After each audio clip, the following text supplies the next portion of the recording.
President's been very clear that he views this threat of North Korea as ever growing. And as we've watched each missile test and each nuclear test, their program is advancing. It's advancing technologically and it's advancing in its capabilities. We've said from the beginning, we don't have a lot of time left. We don't have a runway left to land this plane on. So we need China's assistance to bring them to the table. We've pretty much exhausted all the things that we could do at the Security Council at this point. Now, I said yesterday, I'm perfectly happy kicking this over to General Mattis because he has plenty of military options. We wanted to be responsible and go through all diplomatic means to get their attention first. If that doesn't work, General Mattis will take care of it. If the United States has to defend itself or defend its allies in any way, North Korea will be destroyed. And we all know that. And none of us want that. None of us want war. I'm not so sure about that, actually. Joining us now, former NATO Supreme Allied Commander, now the Dean of the Fletcher School of Law and Diplomacy at Tufts University, retired four-star Navy Admiral James Stavridis. He is Chief International Security and Diplomacy Analyst for NBC News and MSNBC. Admiral, I understand that we have some really strong generals in place, but I still wonder if I'm not sure how they can protect our country from this president, his tweets, and his unhinged behavior as it pertains to potentially going to war. Well, let's start by setting aside the goofy tweets, and let's hope that the marketplace is beginning to really discount those.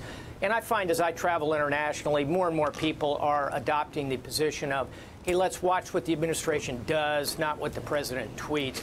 Break. What we ought to be thinking about here is that we don't have an on and off switch between do nothing and just sort of accept a situation in North Korea and an all-out massive military strike. And something I've been talking about lately is a naval blockade. Now, this is a controversial option, but I think there is an upside to it that is worth exploring because it's kind of a middle position between a big strike and simply doing nothing. And what's the downside of a naval blockade? Why is it controversial? Yeah, the downside, Joe, would be the potential for confrontation with Chinese and Russian ships. But if you really look at the number of merchant ships in the world, well over half of them are flagged to countries like the Bahamas, the Marshall Islands, Liberia. The vast majority are allies, partners, and friends of the United States. We have the logistic capability to do this. It would cut off the economic component other than the Chinese border, which would have to continue to deal with China on. But I think it's time to do something as opposed to kind of waving our hands. So with respect to the Admiral, David Ignatius, I'll let you ask a question, but just toss to you the concept I started with, which is it may be that President Trump's tweets and stupid statements might be sort of losing their gusto in the marketplace and lowering our place in the world and people discounting him. But I could see the leader of North Korea, who is equally potentially, imbalanced and hard to predict, reacting badly. Well, he's been reacting pretty badly. He's been shooting off missiles. And the tweets obviously have the same effect as declaring a red line. They almost force you to take action. I want to ask Admiral Stavridis about the realm of real military alternatives. Admiral, I've heard some of your former colleagues saying recently that the president really should announce a crash program to build a system that could stop North Korean missiles in their boost phase. Unmanned aerial vehicles that would be offshore, that would have new capabilities. Do you think that's a good idea? And do you think there are other new technologies that a year or two from now would make this problem look different? I don't think there's a silver bullet here, David, but I do think an increased emphasis on boost phase does make sense. I'm not sure I'd categorize it as a crash program, but an extension of what we're doing now with our Aegis system would be a real advancement. I think the other big zone of potential improvement, David, is cyber. So alongside a naval blockade and potentially better missile defense, I put offensive cyber capability. And here's another advantage of cyber. You could use it selectively in ways that would undermine the confidence in North Korea's ability to launch the missiles, because a part of what he's doing is salesmanship. He wants to be able to sell that technology abroad. So I think there are real advantages to cyber alongside the missile defense and alongside a maritime option. So, Admiral, let's go back to the naval blockade. Who participates in the naval blockade besides the United States? And given the problems that the Navy has had over the past several months, how confident are you that the retraining that's going on now would help make the blockade more effective?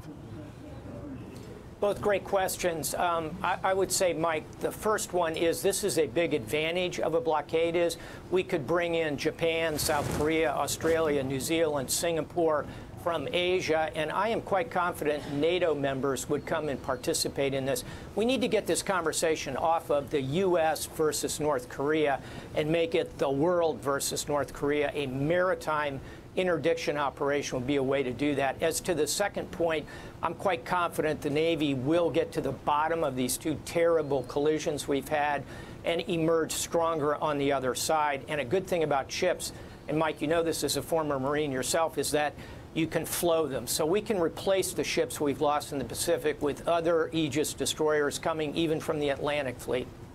Admiral, any indication that you see that the Chinese are being impacted by the current debate and the current situation, or are they in their normal mode of not really being particularly interested in helping? Yeah, this is the gut question. I feel like if it's a rheostat, it's dialed a couple of degrees more toward cooperation. I think they see that they are getting, as Secretary Tillerson was saying, you know, we're getting to the end of the runway here. So I think the Chinese are dialing because at the end of the day, they don't want a unified Korean Peninsula. They don't want a war. They don't want refugees. They don't want to break the global economy. So I feel the dial moving, but it's certainly not dramatic as yet. Admiral James Stavridis, thank you so much. Let me ask you, what do you like the most about Ames, Iowa? Oh, my God. Have you ever been to Ames, Admiral? It's a great place. Just say it's a great place. There's no port. There's no port in I've never been to Ames. But I bet you wish you had been to Ames, don't you? Maybe we'll go there together. One of the best research areas in the Midwest. Mike Barnicle. Yes, sir. Like a true Yankee, has been insulting Ames, Iowa this morning. Shameful. Admiral. And so great research place. You know, the only downside is they don't have a sea coast in Ames, Iowa. Other than that, I bet it's a nice place. It is an incredible place. Look it up on the internet today. Thank you so much for being on. We will be back in just one moment. Always. Thanks for checking out MSNBC on YouTube, and make sure you subscribe to stay up to date on the day's biggest stories. And you can click on any of the videos around us to watch more from Morning Joe and MSNBC. Thanks so much for watching.